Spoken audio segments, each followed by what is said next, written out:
Bismillahirrahmanirrahim, wa salatu wassalamu ala ashraf al-mursalin. Bienvenue dans votre chaîne éducative du soutien des mathématiques. On va consacrer cette séance, bien sûr, aux élèves du deuxième année baccalauréat scientifique. Toujours la première leçon, la continuité, avec un grand théorème connu en mathématiques, le théorème des valeurs intermédiaires, ou en abrégé TVI.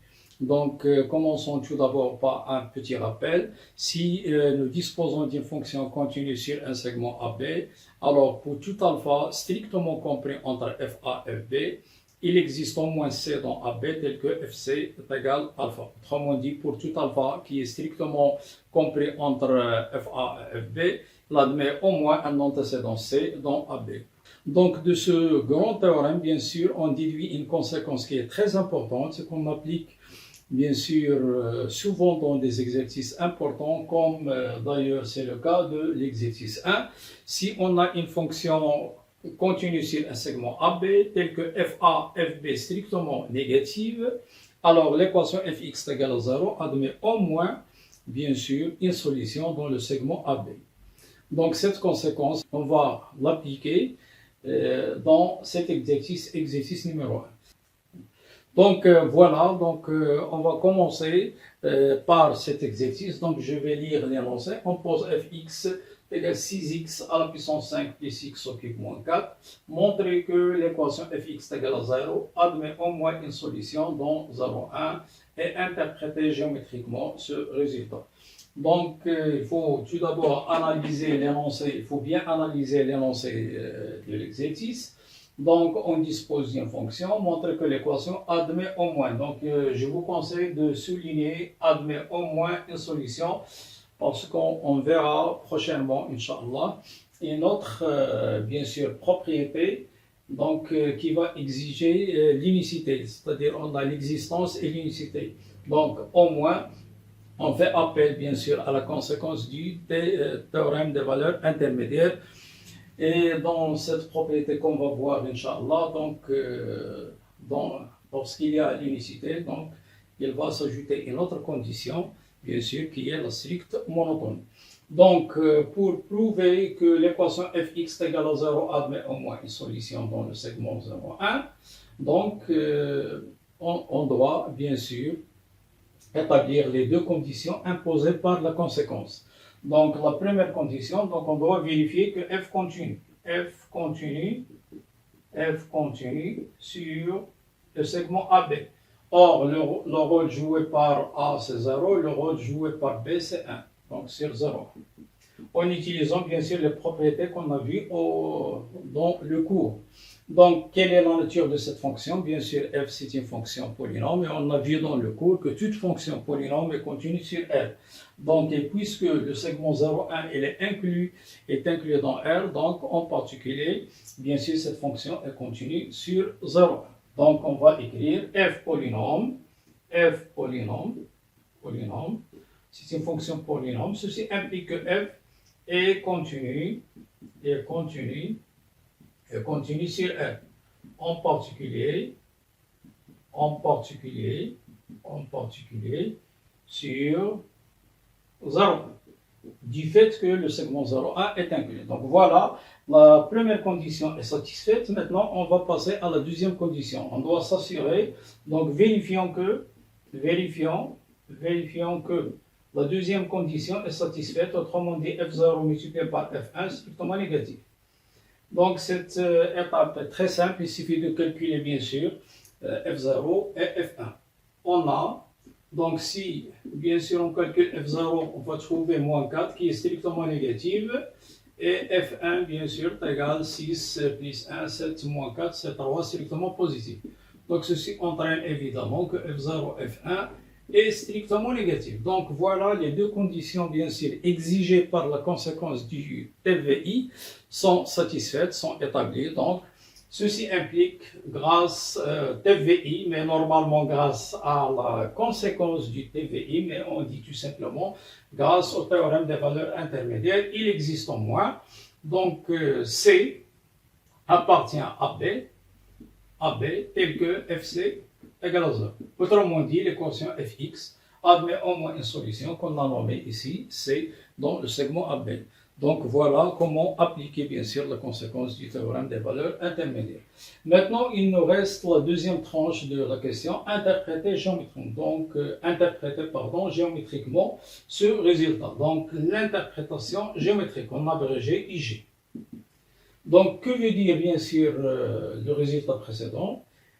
Ça veut dire géométriquement tout simplement que la courbe CF traverse l'axe des abscisses en au moins un point d'abscisse appartenant au segment 0. Donc, le résultat précédent veut dire que donc, le résultat précédent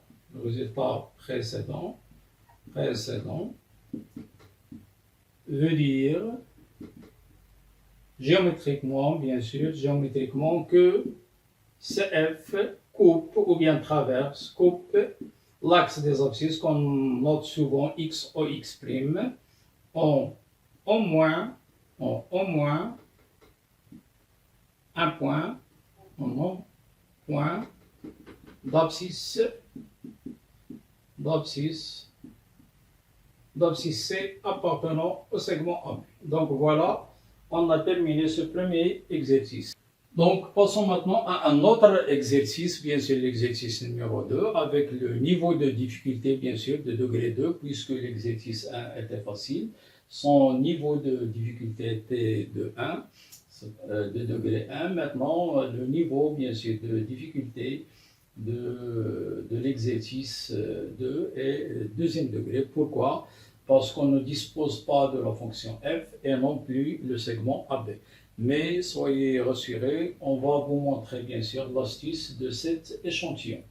Donc comment bien sûr définir la fonction? Donc on commence par définir toujours la première étape, commencer par définir la fonction. Puis après bien sûr la détermination de la fonction f, donc on doit chercher AB qui répond à la question FA, FB strictement négatif. Donc pour la fonction, donc il suffit bien sûr de dire la question autrement. Donc cette question, elle est équivalente. Donc elle est équivalente. Il existe au moins alpha appartient à R, tel que sinus 2 alpha plus alpha moins 1 égale à 0. Donc il suffit de remplacer alpha par la variable x et voilà une méthode simple pour définir la fonction. Donc on pose fx égale sinus 2x plus x moins 1. Donc maintenant, on doit chercher l'étape suivante, bien sûr, on doit chercher A et B de sorte que FA, FB soit strictement négatif. Comment alors chercher A et B, vérifiant la condition FA, FB strictement négative?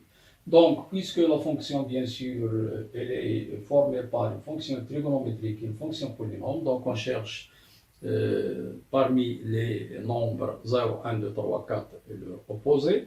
Et il ne faut pas oublier aussi les angles usuels, 0, pi sur 2, pi sur 4, pi sur 3, pi et leur opposé. Donc en appliquant bien sûr cette petite méthode, donc on aboutit facilement à la recherche de petit a et petit b répondant à bien sûr à la condition exigée par le théorème des valeurs intermédiaires FA, FB strictement négatif.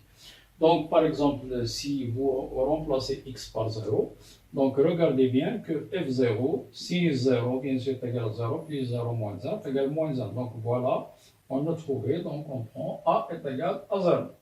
Donc, cherchons parmi les angles usuels qu'on connaît bien sûr, en calcul trigonométrique, si on remplace x par exemple par pi, donc nous trouvons sinus de pi plus pi moins 1. Or, sinus de pi est égal à 0, donc il faut retenir bien sûr d'une manière générale. Donc, sinus Kpi est égal à 0 pour tout k dans Z.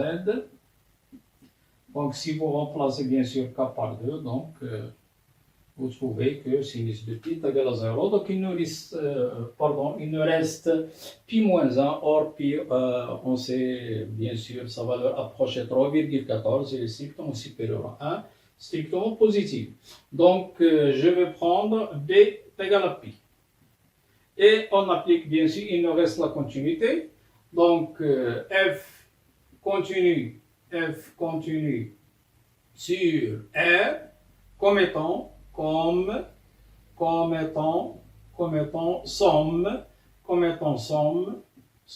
de deux fonctions continues sur R. Bien sûr, qui sont x a pour image sinus 2x. Et pourquoi cette fonction est continue comme étant la composée de deux fonctions qui sont continues sur R?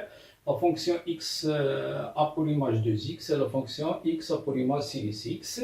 Et bien sûr, la fonction affine x moins 1 qui est une fonction polynôme sont continues sur R. Donc, f est continue en particulier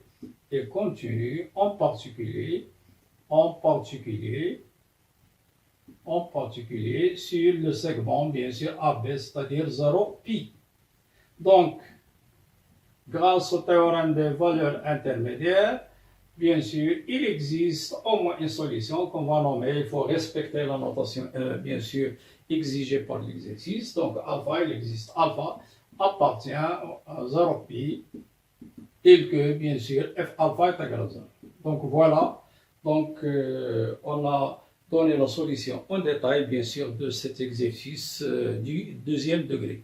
Donc, soyez au rendez-vous pour d'autres applications des théorèmes des valeurs intermédiaires. La séance prochaine, n'oubliez pas, bien sûr, de s'abonner, de partager avec les amis et les autres groupes. Et merci infiniment.